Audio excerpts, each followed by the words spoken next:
Всем привет! Я Катя Дулаева. Я YouTube-блогер, владелец растущего интернет-магазина, фулл-тайм мама, домохозяйка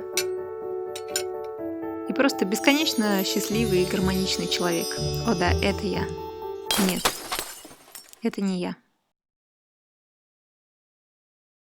Попробую хотя бы для себя перечислить все, что входит в мои самопровозглашенные обязанности. Так, дела по магазину, создание сайта с нуля, доработка сайта, добавление позиций с описаниями, перевод свойств минералов на русский язык, поездки к поставщикам, выбор минералов, фотографирование товара, обработка фотографий, загрузка на сайт, обработка заказа, ответы на вопросы в техподдержке на сайте и в Инстаграме, в Директе, ведение Инстаграма, стратегическое планирование развития магазина, поиск поставщиков товаров, аналитика спроса, ведение учета. По каналу это планирование, съемка видео, монтаж видео, цветокоррекция видео, иногда озвучивание, создание картинки тамбнейла для видео, выкладка на сайт, создание описания и ссылок, ответы на комментарии, переписка с компаниями, блогировка хейтеров в конце концов. По дому и семье все как у всех: постирать, пропылесосить, протереть пыль 3 раза в день, готовить еду на всю семью, мыть посуду, точнее гору посуды, убираться на кухне, кормить, играть, читать, гулять, купать, укладывать спать Тимофейку, убирать вещи, игрушки и книжки на место, кормить котов, убирать за котами, поливать растения и еще даже иногда ухаживать за собой, например, умываться, чистить зубы, принимать душ и прочее баловство. И все это, конечно, занимает время от 5 минут до нескольких часов, и поэтому совершенно не остается времени на отдых и восстановление. Ты просто живешь в бесконечном потоке дел, и в результате ты не хочешь ничего и не можешь сделать ничего. И, разумеется, все это приводит к одному слову – выгорание. И это сегодняшняя тема. Итак, что же такое выгорание? По данным Википедии, синдром эмоционального выгорания – это понятие, введенное в психологию американским психиатром Гербертом Фриденбергером в 1974 году, проявляющееся нарастающим эмоциональным истощением. Развитию этого состояния способствует необходимость работы в однообразном или напряженном ритме с эмоциональной нагрузкой при взаимодействии с трудным контингентом. Способствует этому и отсутствие должного вознаграждения, не только материального, но и психологического за выполненную работу, что заставляет человека думать, что его работа не имеет ценности.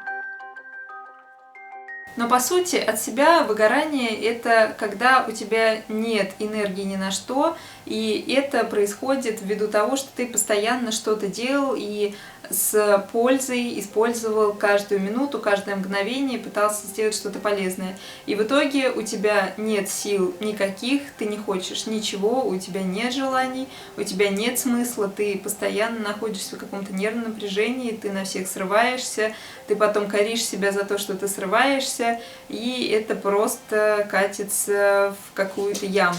И так вот, мне нужно было оказаться на самом дне этой ямы, чтобы понять, что из нее нужно выбираться.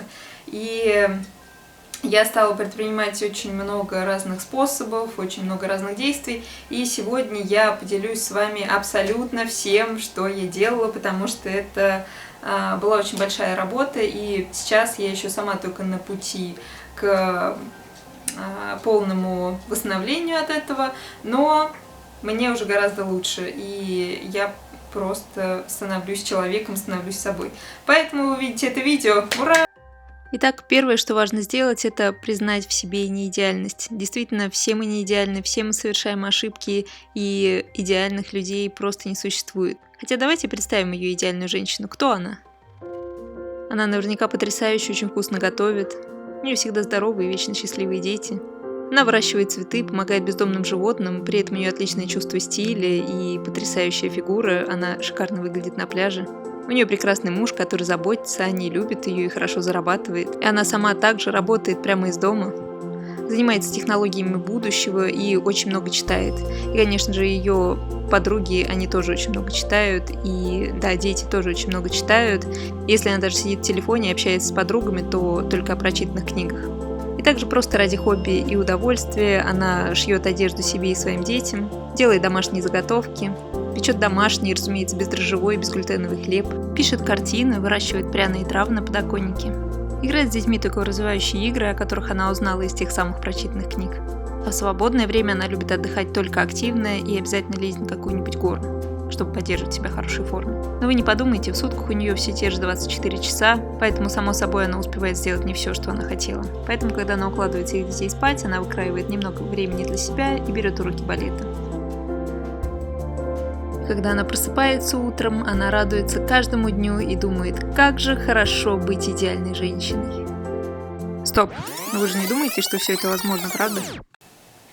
Очень важно признать себе неидеальность. Абсолютно все люди не идеальны, и каких бы супермам или супер бизнесменов или супер еще каких-то людей вы не видели в Инстаграме и в других социальных сетях, действительность такова, что мы все не идеальны, мы все совершаем ошибки, у нас у всех может быть бардак дома, немытые полы, у нас у всех могут быть проблемы с работой, и это нормально, мы все просто люди, это просто наша жизнь, наш жизненный путь, и ввиду этих сложностей мы с вами становимся сильнее, и наш опыт обогащается. И просто представьте, если бы у нас все было всегда идеально, и никогда бы не происходило никаких косяков, то тогда мы бы просто не росли.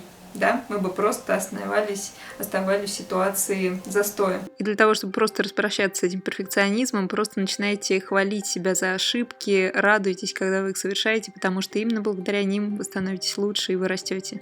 От погони за идеальностью в результате вы получаете только стресс.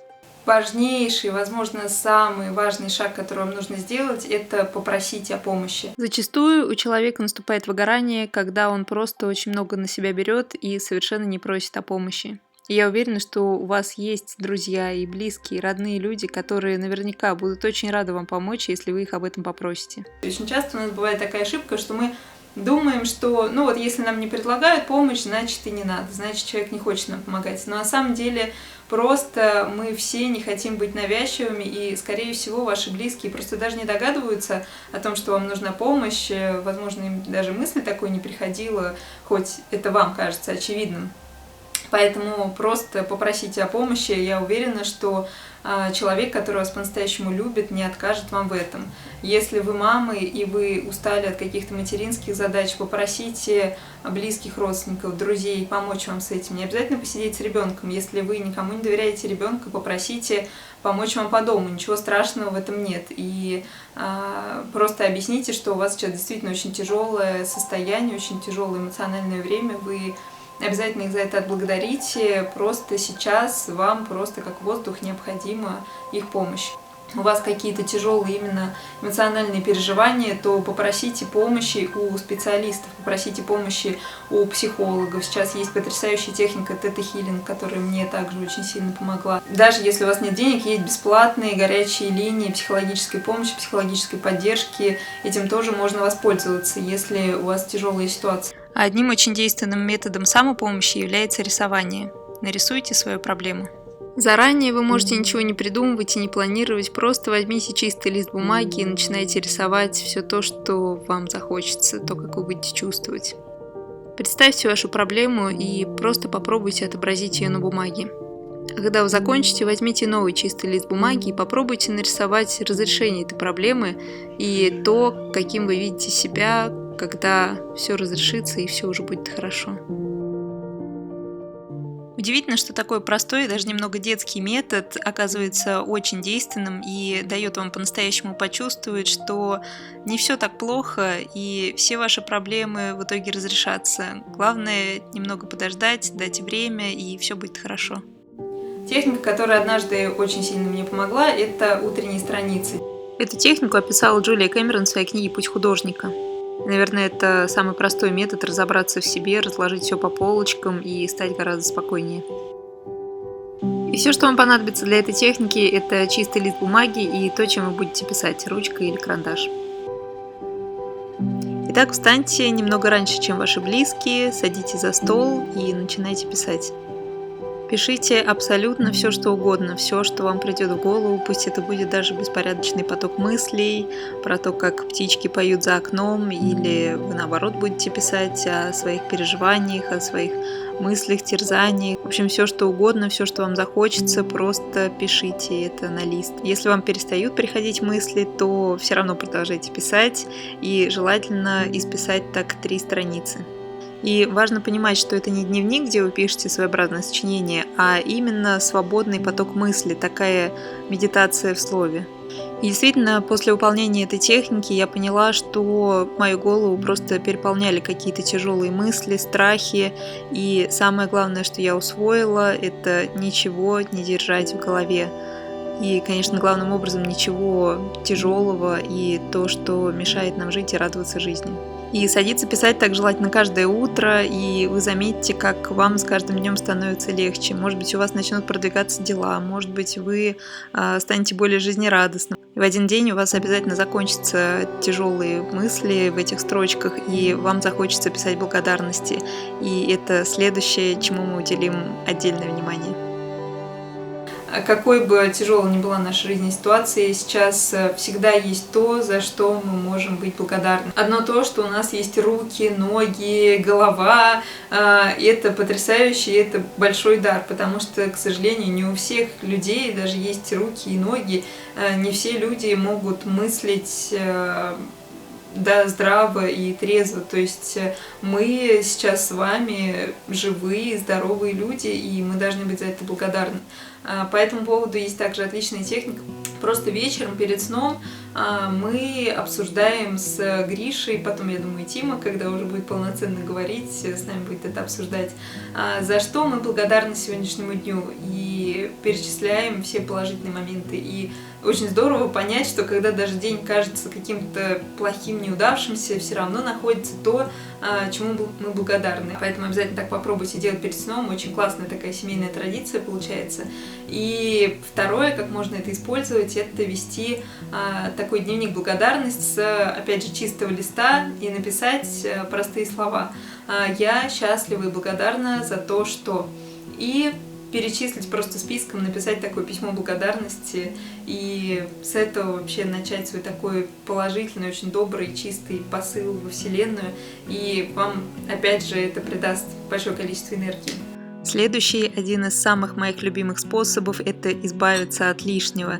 Это просто удивительным образом меняет жизнь к лучшему и помогает пустить в нее что-то новое и светлое. И я говорю сейчас совершенно не о материальных вещах, просто это очень интересная взаимосвязь, что когда мы избавляемся от старых вещей, от того, чем мы не пользуемся, что мы не любим, мы просто понимаем, что эта вещь у нас просто находится дома, но мы ее и не используем, и ничего к ним не испытываем. Кстати, это я в Ялте первый раз на море в 97 году. И да, действительно, когда мы отказываемся от того, что нам не нужно, и оставляем в доме только любимые вещи, и потом аккуратно расставляем их по местам, то действительно просто меняется атмосфера в доме, и становится приятнее в нем жить, и даже легче дышать. А это, кстати, акционный каталог Икеи, на обложку которого мы попали во время съемки одного из влогов, который тоже есть на канале. Тоже попался, пока разбирались. И вот так даже находятся какие-то ценные и уже забытые вещи, которые приятно найти и порадоваться тому, что они у тебя есть. Одним словом, уборка и отказ от лишнего – это действительно очень хорошо и полезно. И если вы глобально подойдете к этому вопросу и переберете просто все вещи в вашем доме, то, поверьте, ваша жизнь точно изменится к лучшему, и у вас появится гораздо больше энергии. А с вещами, которые окажутся вам лишними, ненужными, но при этом вы понимаете, что они в хорошем состоянии могут кому-то пригодиться, вы можете оставить эти вещи у подъезда. У нас, например, даже в самом подъезде есть такой столик, на котором все оставляют вещи. Либо можно отдать их на сайте «Отдам даром» или любым другим способом. А если у вас есть сложности с отказом от вещей, если вам все жалко и вам хочется все оставить, я знаю, что у мужчин часто бывают такие проблемы, то в этом случае я вам очень советую прочитать книгу «Магическая уборка» от Мари Кондо. Очень она вдохновляющая и полезная. После нее мы с Гришей перебрали всю нашу квартиру, и действительно это дало невероятный эффект. Следующая техника особенно понравится и будет просто необходима мамам, которые устали, которые действительно эмоционально выгорели, физически очень устали, у них нет энергии. Здесь вам понадобится кто-то из ваших близких, мама, муж, подруга и кровать. И техника эта называется бревно. Итак, если вы чувствуете постоянную хроническую усталость, но при этом не можете остановиться и все время что-то делаете, потому что вам кажется, что мир без вас рухнет, и эта техника просто вам прописана. Опять же, если у вас есть дети, попросите кого-то о помощи, может быть, заготовьте еду днем ранее, чтобы близким было легче их покормить, или придумайте еще какой-то другой вариант, и просто попросите посвятить этот день вам и просто полежите один день. И да, все, что вам нужно делать, это лежать как бревно весь день. Отходить можно только в туалет, все остальное вы должны делать в кровати. Все, что хотите. Вы можете читать, хотя у меня села электронная книга, но я стала читать обычную. Кстати, очень ценная книга, она называется «Мама на нуле». Тоже вам советую, если у вас есть такая проблема материнского выгорания. Вы можете там читать, вы можете писать роман, не знаю, писать дневник, вы можете смотреть сериалы, смотреть фильмы. Хотя, конечно, гаджетов так лучше умеренное количество использовать в этот день. Отдыхайте, просто общайтесь по телефону, позвоните тем, кому давно хотели позвонить. Можете сделать маску, как-то поухаживать за собой, сделать себе маникюр, педикюр и так далее. В общем, огромное количество вещей можно сделать просто лежа и отдыхая в постели. И скажу честно, я так продержалась только половину дня, больше не смогла, но я почувствовала огромное облегчение в тот день. И самое главное, что ко мне пришло ощущение, что мир без меня не рухнет, что все будет хорошо, если я позволю себе немного отдыхать, что если я могла целую половину дня отдыхать, то значит я могу посвящать время отдыху больше, и так я буду более счастливой, более энергичной, и от этого будут более счастливы мои близкие, и поэтому, да, очень мне понравилась эта техника, хоть я и выполнила ее только наполовину. Но она стала таким уверенным шагом к восстановлению. Следующий совет, связанный с нашими социальными отношениями, что, мне кажется, невероятно важно, это прощение людей, на которых вы держите обиду, и также попросить прощения у людей, которые обижены на вас, если такие есть. И я вам точно скажу, что ваша жизнь изменится после этого, потому что это, возможно, самое разрушающее чувство, которое только может быть обида. И у человека, на которого обижены, и человека, который обиделся. Мы знаем, что даже онкологические заболевания связаны с чувством обиды, поэтому, пожалуйста, не держите ее в себе, отпустите, разрешите этот вопрос. Это будет очень сложно, но поймите, что это просто путь к вашему счастью и здоровью. По сути-то, что вам нужно, это просто позвонить человеку и попросить у него прощения. Либо позвонить человеку, на которого вы держали обиду, и сказать: слушай, это все такая ерунда, как хорошо, что мы с тобой живы, и что с нами-то, по сути, все хорошо, и давай просто почерпнем какой-то положительный опыт из этой ситуации и будем двигаться дальше. И действительно, это будет очень сложно, нужно просто отключить мозги и это сделать, но в результате вы получите огромный прилив энергии после этого. Энергии, как раз которой вам не хватает, и очень добрый, светлый, просто снимите камень с души, и да, очень вам желаю набраться в себе сил и сделать это. Следующая, самая простая вещь, которая только может быть, но которая сделает у вас в жизни такие невероятные изменения прекрасные, что вы даже представить себе не можете, это отказ от информационного шума. Конечно, в первую очередь это новости, потому что новости — это поток информации, который загружает наш мозг, наше сознание, загоняет в нас какие-то страхи, вгоняет в ситуацию полного отчаяния от того, что в мире все по сути плохо, как говорят новости. Но на самом деле человеческая вообще психика, если мы подумаем, она не предназначена для того, чтобы знать все, что происходит в этом мире. Да? Подумайте сами, что мы изначально жили и знали то, что происходит в нашем каком-нибудь городке, которые раньше были очень маленькие, и в каких-нибудь ближайших селах в лучшем случае. И то это до нас не все доносилось, и не каждый день по несколько раз в день, а просто получали, да, люди какие-то вести. Вот к чему готова наша психика. Но когда мы узнаем, что вот там наводнение, вот там ураган, вот здесь самолет рухнул, вот там поезд разбился, вот там, не знаю, здание взорвали, то это просто создает ситуацию полного ужаса, в каком же опасном мире мы живем, и это постоянный стресс, который сидит в нашем голове. Поэтому просто от этого откажитесь. Правда, ваша жизнь вообще никак не изменится, если вы не будете этого знать. Тимочка пришел, привет. Иди сюда. Поэтому просто не смотрите новости. Я уже не смотрю, не читаю новости, наверное, лет 10, наверное. Да. И Тима не читает новости. И нам прекрасно от этого, правда. Вот. Тима устал играть, да? Ну, мы сейчас У нас следующая техника, знаете какая? Это пойти и просто потанцевать. Просто включить музыку и потанцевать. Пойдемте, попробуем это. Попробуем, Тим? Да, пойдем.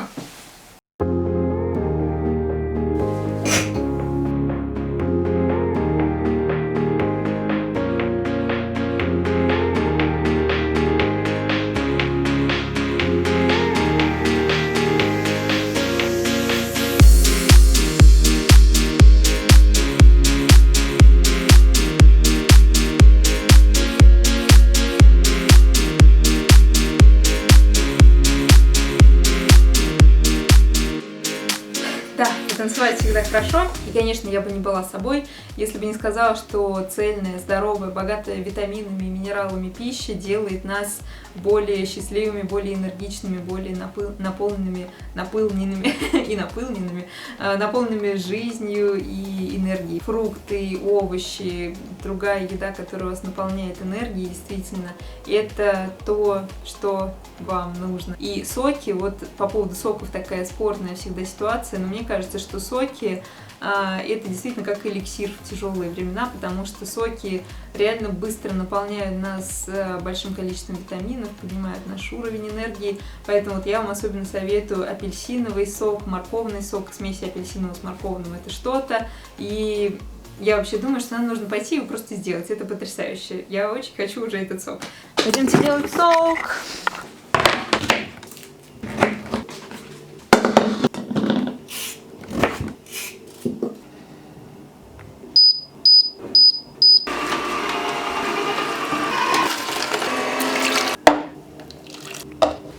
Готово.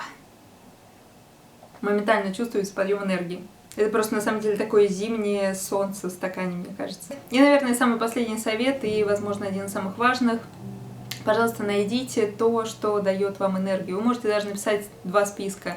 В одном списке напишите то, что забирает у вас энергию, а во втором то, что дает вам энергию. И попробуйте делать как можно меньше чего-то из первого списка, что забирает у вас энергию, или как-то избавиться, что-то заменить, да, придумать какие-то выходы из каждого из этих пунктов, может быть, даже прописать, какое есть решение этой проблемы. И попробуйте делать больше из второго списка. Подумайте, может быть, это прогулки на природе. Вообще, мне кажется, что абсолютно всем и каждому человеку полезны прогулки на природе. Мне кажется, они нам всем дают энергию, всех нас заряжают. И даже если сейчас зима, можно выбраться в какой-то парк или в лес. Конечно, здорово, если будет светить солнышко, но и даже если его не будет, все равно вы почувствуете, что напитались кислородом, вы как-то станете свежее, и поверьте, это гораздо лучше, чем сидеть дома всегда.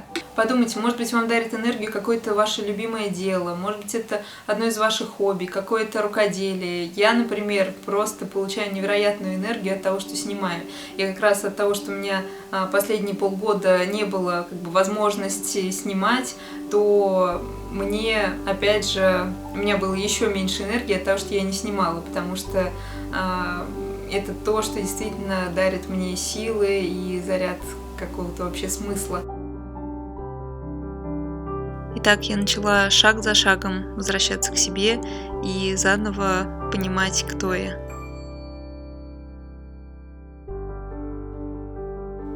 Я по-настоящему больше всего на свете очень сильно люблю свою семью. Я бесконечно люблю снимать. Это действительно мое самое любимое дело, которое по-настоящему дарит мне энергию. Я очень люблю путешествовать и бывать в новых местах, и действительно на нашей планете я везде чувствую себя как дома. Ну и, конечно же, я бесконечный мечтатель, но мечты я люблю превращать в цели. И, конечно, я еще раз поняла, что в мире нет ничего более важного, чем любовь. Ну что, привет! Я Катерина Дулаева. Не идеальный человек. И мне это нравится.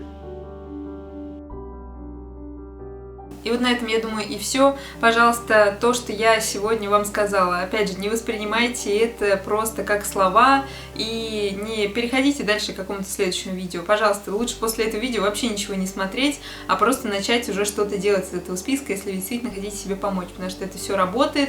Я это не просто так придумала, где-то вычитала в интернете. действительно последние полгода, вообще год, да, но особенно полгода были очень-очень для меня тяжелыми, действительно по ощущениям своим собственным. И это те вещи, которые я вам сегодня перечислила, которые мне действительно помогли. Не будьте, опять же, перфекционистами, не нужно делать каждый пункт каждый день. Будьте не идеальными, делайте что-то, сделали в один день, что-то в другой день. Здесь, значит, написали какое-то письмо с благодарностью, позвонили другу, рассказали, попросили о помощи. То есть шаг за шагом, маленькими шажочками у вас все получится, и вы обязательно выберетесь из этого состояния. Если у вас, кстати, сейчас действительно тяжелое состояние, напишите о нем в комментариях, давайте мы тоже будем тем сообществом, которые поддержат друг друга. И вообще у меня очень классные люди, которые меня смотрят. Я не знаю, как вы такие подбираетесь. Все настолько умные и такие осознанные, поэтому у нас здесь очень классное сообщество, и мне кажется, это хорошее место, чтобы обсудить свои проблемы и, опять же, уже не держать их в себе. Если вы их напишите, даже в комментарии, вам уже 100% будет легче. На этом точно все. Спасибо большое, что посмотрели это видео, и все будет хорошо, правда, ребят, все будет хорошо, мы вместе, мы не одинокие, и при любви к себе и просьбе о помощи у нас все точно получится. Все, ребят, хорошего вам настроения, скоро увидимся, всем пока!